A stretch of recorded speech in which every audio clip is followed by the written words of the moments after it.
Hello everyone. This is Jabulile aka Malushaba. I welcome you again to my channel. If you are new, welcome. And if you are returning, welcome back.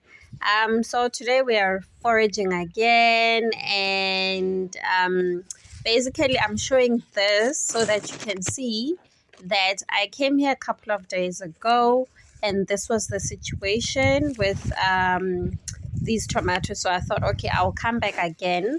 But also I want to show you this plant. It's called jute. In Sipedi, it's called ngushe. I grew up on this, and it when you cook it, it becomes like quite slimy. However, here it's not as slimy as the one that I grew up on, and it also tastes slightly different. That's the seed, so you can take this and plant it. And these ones here, they grow very big. The leaves become very big. Whereas at home, where I grew up in Limpopo, they basically just remain the size and they're slimy. So this is me again going there on a separate day, and you will see how the plants look. The tomatoes in particular, because they were not so ripe, most of them were not ripe when I went, the day when I went. And so now we're gonna see how they are and if they are ready to be foraged.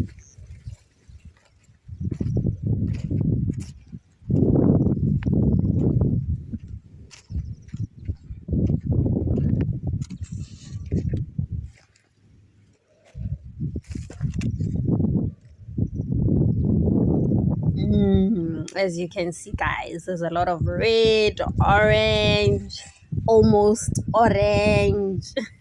So we're picking.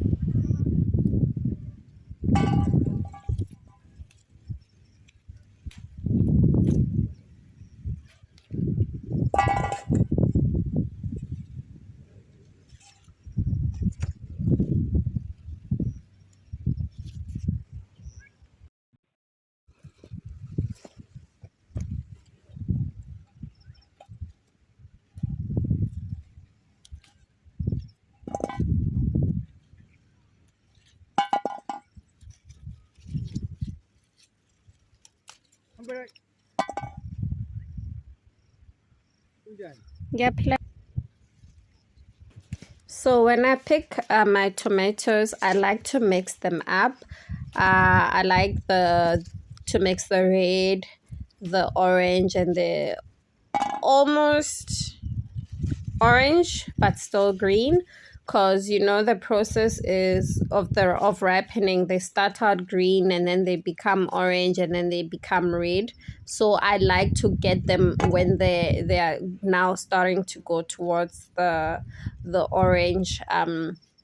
So this is mainly for the taste, the flavor, nothing else. That's why I like to mix, and the color, of course, and the color in salads. Yeah.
I think I've gotten all the tomatoes that I could get. So now I'm gonna get the ngushe or jute in English. They also grow tall in other places. And also what I've noticed is that I've picked ngushe elsewhere here in KZN, and it tasted the same way it tastes at home, the one I grew up on. And so I think it's a matter of the mineral content in the soil. Yeah, from place to place. I think that is the reason. It just depends on the soil it grows on, and then it'll also translate into whatever taste that comes out. This is another plant, I just forgot the name. As you can see, it looks like a heart. So as I walk around, you'll see that there's others that have the heart shape. So the one that I was told I can pick is that one. So I don't know how to explain the difference, but there is a difference, and I will try and show you, so you like do a close up so you can see how the leaves look, so that if you have something similar in your village, in your area, you can rather go for this one and not something else that might look like it. So basically, guys, if you don't know what you're picking, what it is, if you're not sure, don't pick it. Get someone who knows, and so that you can get the right things.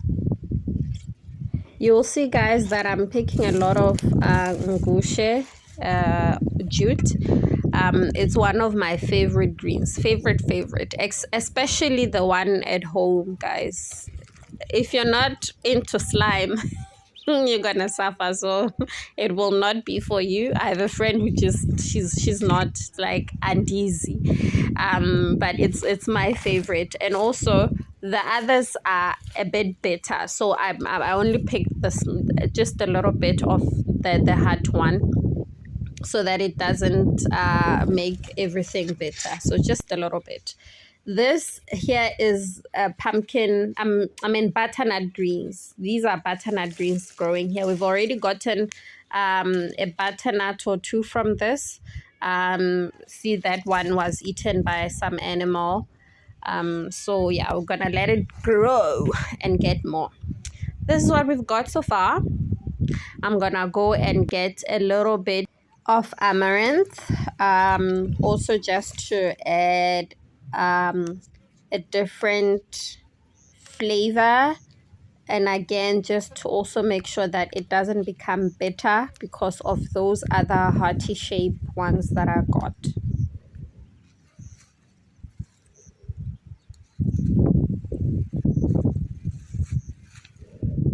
I was also gonna get some blackjack, but I was like, yeah, no, it might really become bitter, because I'm only getting a little bit of these greens, so I want a good balance.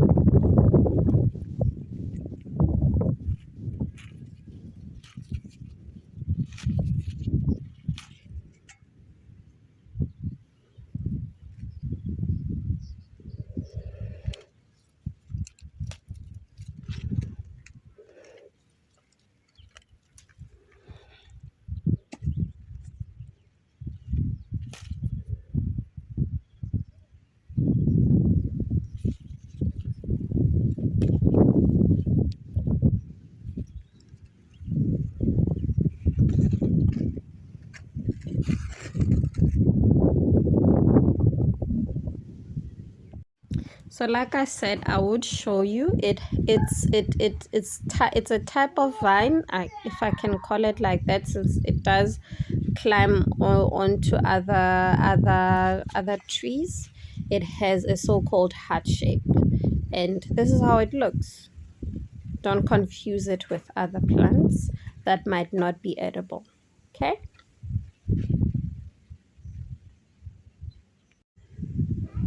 So now I'm back home, because I was just next door, guys.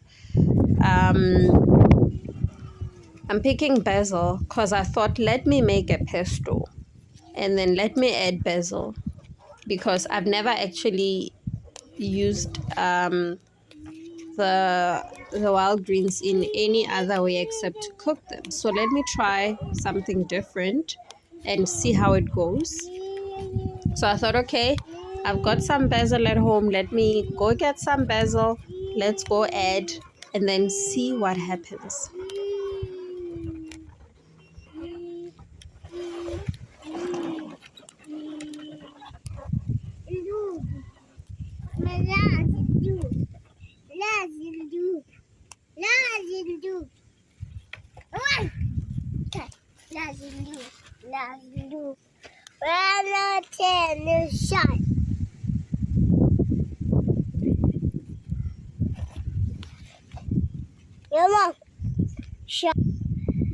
So I decided to also get some of my chili peppers to add to my food because I love chilies.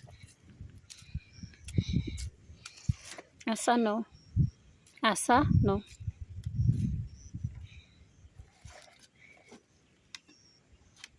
As you can see, it's not a lot of them and they are still very tiny, but we're gonna use what we have.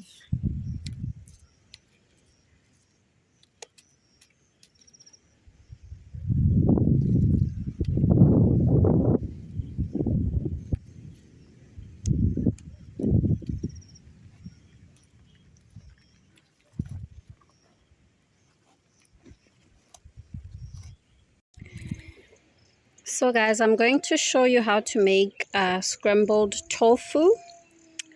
And so if you like maybe wanting to do like an eggy type of something, but a plant-based alternative, so you can make scrambled tofu, but I'm also gonna make something else for dinner. So but I'm gonna make scrambled tofu just for demonstration. So this is basically me preparing dinner. And then we're gonna also make a salsa with the ingredients that we foraged earlier. So I've already chopped the tomatoes. I've chopped garlic and the pepper that you saw me picking now here at home.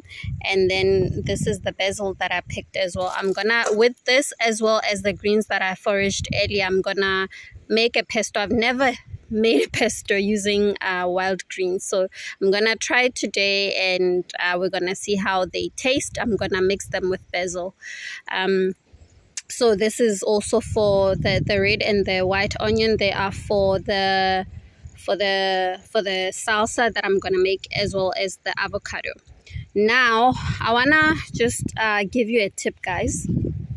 When you make scrambled tofu, or maybe just because sometimes you don't necessarily use tofu, but I'll tell you about that another time, what other ingredients you can use to make a scrambled something like an egg alternative. What you will use is kala namak, black salt, basically.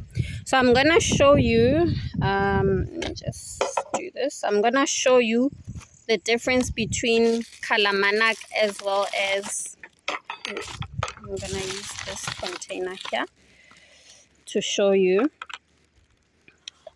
So just to show you the difference between your regular Himalayan salt and the black salt. It's all Himalayan salt. It's also Himalayan salt basically, but this one has sulfur compounds. So that gives it that eggy smell, eggy taste. So this is basically how it looks. So you go to the store and ask for kala namak or black salt. Say black salt. That should help you to get help, assist you in finding help quicker. So this is how it looks. We're gonna add this to our scrambled tofu to give it that eggy taste and smell. Ooh, I forgot to add here on my table to add turmeric, because it just adds that yellow color. So this one here, see, is your regular Himalayan salt. You see, that's how it looks. So can you see the difference? Let me just see if I can bring this closer. See? So this is your regular Himalayan salt. This is black salt, your kala namak. So yeah, I find this to be very, very helpful when I'm craving eggs, and I just want to get that eggy flavor, eggy taste and smell. This is what I use. So yeah. Okay, so now I'm going to start with my scrambled tofu.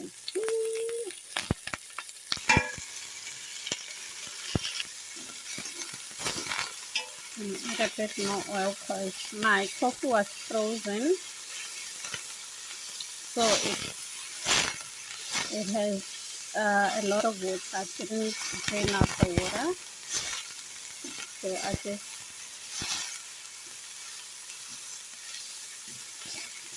need to add a bit more oil. But I'm scrambling right now, as you can see. It's better to do this with fresh tofu. So this is called silken tofu, by the way. You have silken tofu and you have hard tofu. So I'm just gonna scramble this and add a bit more oil. So as you can see, it didn't quite scramble as much because it was frozen. Hence I said it's better to use it to do this with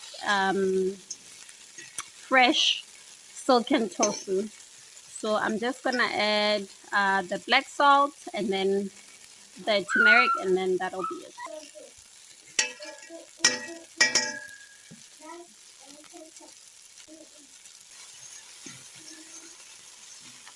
Not too much because turmeric has a very strong flavor, so we don't want it to overpower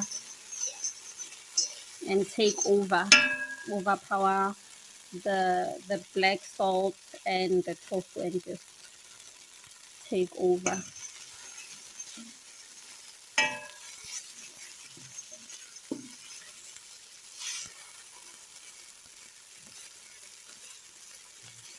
So this might be okay. Let's see.